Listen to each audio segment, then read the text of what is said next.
Snap a chalk line 4.5 inches from the face of the eave edge fascia board. Then cut and wrap the edge of the drip edge flashing up to 1/2 inch. Align the drip edge flashing with the chalk line and fasten every 8 inches on center. When joining two pieces of drip edge flashing together, cut a 1-inch notch off the two pieces where they overlap. Slide the new piece into the notch of the receiving piece and fasten through this overlap. Underlayment must be installed over the entire roof deck extending from the eave edge to the ridge. Apply the first course of full-width underlayment over the drip edge flashing metal and parallel to the eave. Adjacent sheets of underlayment must be installed with a 6-inch end lap.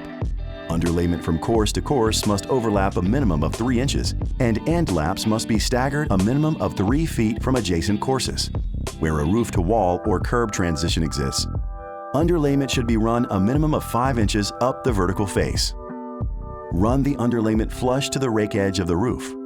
Apply GAF 4-inch deck seam tape on the rake edge with the tape extending no more than 1 inch past the rake edge and onto the fascia board.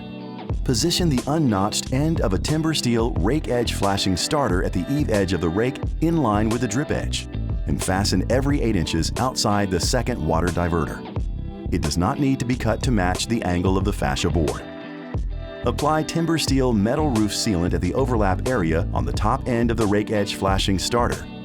Then insert the factory notched rake edge flashing into the end of the rake edge flashing starter. Ensure the upper piece is on top of the lower piece to create a water shedding lap.